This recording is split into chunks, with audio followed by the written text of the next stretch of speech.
Mga kabayan, mga anak lang daw ni fugitive gaming tycoon Charlie Atong ang nakakaalam ng kanyang kinaroroonan. Ito ay ayon sa pagbubunyag ng whistleblower na si Dondon Patidungan o alias Totoy. Si Totoy o Dondon Patidungan ay naging security leader o isa sa pinagkakatiwalaang tao ni Atong at kalaunan ay naging business partner ng negosyante. Dagdag pa ni Patidungan na posibleng nakapuslit na raw ng bansa si Atong at maaaring tinulungan daw ito ng mga foreign national.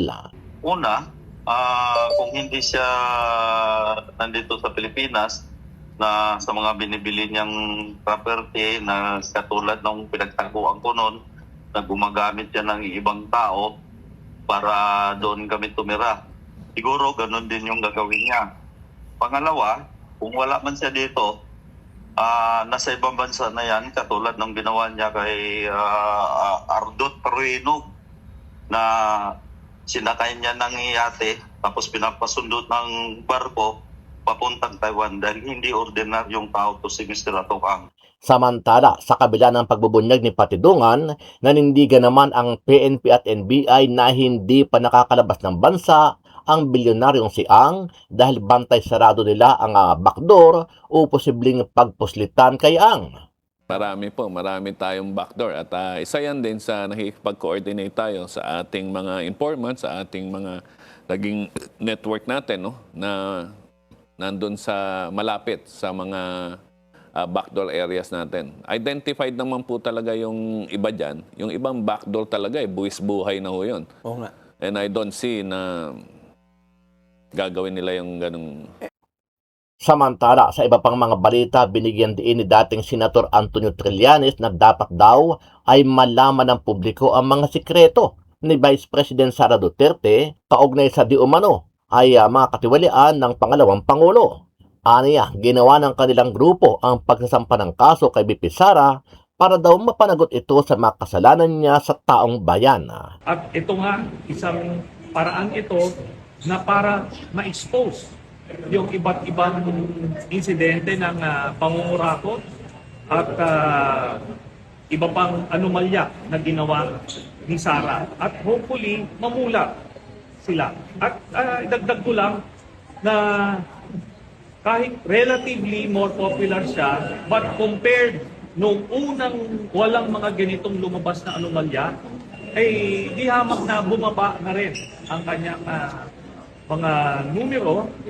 Ibig sabihin nun, talagang maraming namumulat. At papatuloy namin yung pagmumulat sa mga babae natin.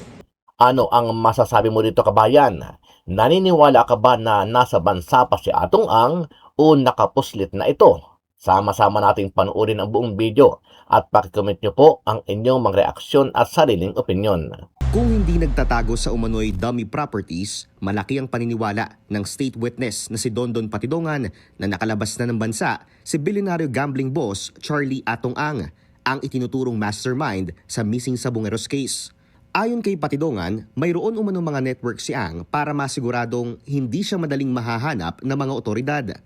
Una, kung hindi siya nandito sa Pilipinas, na sa mga binibili niyang property na katulad ng pinagtaguan ko noon, na gumagamit siya ng ibang tao para doon kami tumira. Siguro ganun din yung gagawin niya. Pangalawa, kung wala man siya dito, nasa ibang bansa na yan, katulad ng ginawa niya kay Ardot Paruino, na sinakay niya ng yate tapos pinapasundot ng barko papuntang Taiwan dahil hindi ordinaryong tao to si Mr. Atong. Mayroon din daw tumutulong ng mga foreign national kay Ang sa pagpuslit ng mga tao palabas ng bansa. Yan yung, di ba, ginawa nila ako ng fake na passport. Yan yung tinirahan ko noon sa Cambodia hanggang doon sa umabot ako sa Georgia, sa Europe. Ayon kay Patidungan, naniniwala siyang maski mga abogado ni Ang hindi alam kung saan siya nagtatago. Lalo na't gumagamit daw ito ng aniyay confidential number sa mga ganitong klaseng sitwasyon. Kumpiyansa raw si Patidungan na tanging mga anak lang ni Ang makaalam ng kanyang tunay na kinaroroonan. Pero ayon sa abogado ni Ang na si Attorney Gabriel Villarreal, speculation lang ang mga pahayag ni Patidungan. Hindi na rin daw sila magbibigay ng komento, lalo na't wala umanong mabuting patutunguhan ang pagsagot dito. Matatanda ang naglabas na ng pahayag ang DOJ na wala pa silang natatanggap na isang official confirmation na umiskapo na si Ang. Sa The Spokes ng Billionaire News Channel, sinabi rin ni NBI Director Lito Magno na mahihirapan si Ang na makalabas ng bansa gamit ang backdoor exits. Marami tayong backdoor at isa yan din sa nakikipag-coordinate tayo sa ating mga informants, sa ating mga naging network natin, no, na nandun sa malapit sa mga backdoor areas natin. Identified naman po talaga yung iba dyan. Yung ibang backdoor talaga, buwis buhay na ho yun. Oo nga. And I don't see na gagawin nila yung ganung. Nanawagan naman si Patidongan sa DOJ na sana raw ay ikonsidera rin ang pagsasampa ng kaso sa iba pang tinatawag na alpha members. Lalo na't maituturing umanong corporate killing ang krimen at malaki rin daw ang role ng mga naturang personalidad sa kaso ng mga nawawalang sabongero. Nagtaka naman ako bakit hindi nasama sina Joseph Lugbat, Eric De La Rosa, Engineer Celso Salazar, at Anthony Lim ng Mayor ng Tayabas, at saka si Mayor Argemia ng Chaong, Mayor Bernie Tacoy ng Palolete, at ibang alpha na hindi ko nabanggit.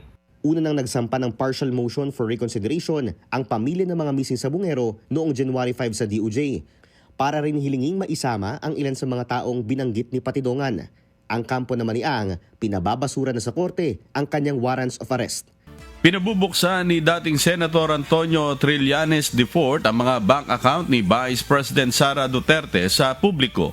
Ito'y upang makita umano ang mga maanumalyang transaksyon ng Vice-Presidente.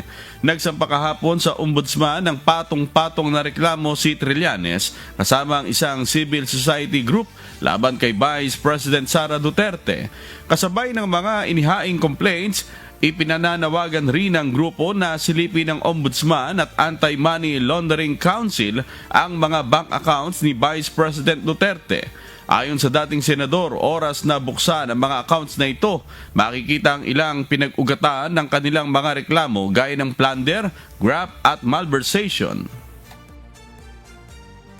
Pagka binuksan yung bank accounts or galing man lang dun sa mga flagged transactions ng AMLAC, ito na hindi na nila maitatanggi. Kasi hanggang ngayon, nagpapanggap sila na simpleng mga tao sila, simpleng pamilya. Pero dito, pag nakita nila yung bilyong-bilyon na pera nila Sara Duterte at Mans Carpio, siguro naman bubuksan na ng mga kababayan natin yung kanilang mata at tanggapin at lunukin ng mga tiwalinga itong mga tao.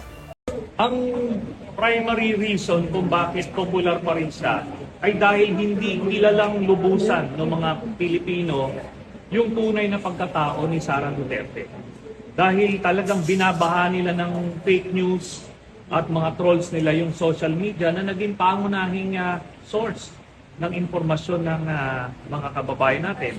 At ito nga, isang paraan ito na para ma-expose yung iba't ibang insidente ng pangungurakot at iba pang anomalya na ginawa ni Sara, at hopefully mamulat sila. At idagdag ko lang na kahit relatively more popular siya, but compared nung unang walang mga ganitong lumabas na anomalya, ay di hamak na bumaba na rin ang kanyang mga numero. Ibig sabihin nun, talagang maraming namumulat. At papatuloy namin yung pagmumulat sa mga babae natin. Hindi ito biro na aligasyon lang. Pag nag-file ka ng complaint, ibig sabihin nun, solid yung mga ebidensyang binibigay mo. Hindi lang itong gagawa ka ng isang link sa social media, mag-aakusa, kagaya ng ginagawa nila sa amin. Ito, kaso talaga. At sana, marami nang mamulat mo rin. Hain na ngayong araw, January 22, ng Grupong Bayan, ang panibagong impeachment complaint laban kay Pangulong Ferdinand Marcos Jr. Ang batayan umano ay ang pagtataksil sa sa tiwala ng publiko dahil sa pandarambong sa pondo ng bayan. Ito ay sa pamamagitan umano ng presidential at congressional allocations para sa pet projects sa national budget at pag-abuso sa unprogrammed appropriations para pondohan ang mga maanumalyang proyektong infrastruktura at iba pa. Ito na ang ikalawang reklamong impeachment laban sa presidente. Samantala, naipadala naman sa tanggapan ni House Speaker at Isabela 6th District Representative Faustino Boje D. III ang unang impeachment complaint ayon kay House Secretary General Attorney Cheloy Garafil. I think the procedure would be that it would be calendared, no? Meaning it will be mentioned in the open session once Congress resumes on the 26th. Hindi umano si Senator Amy Marcos ang may basura ang pinagtatakpan. Ito ang kanyang tugon sa mga buwelta ni Senator Panfilo Lacson sa tinaguriang Minority Report. Isa itong dokumento mula sa mga pagdinig ng Senate Blue Ribbon Committee sa flood control scandal. Mula ito sa Senate Minority Block na pinirmahan ng 6 sa 9 na miyembro ng minorya. Nakapaloob dito ang kanilang mga obserbasyon, findings, mga rekomendasyon at mga posibleng ihaing legislative measure.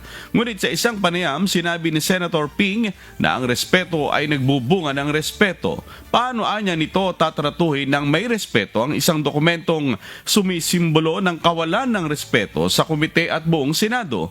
Kaya ayon sa senador, ang bagsak ng Minority Report ay sa basurahan.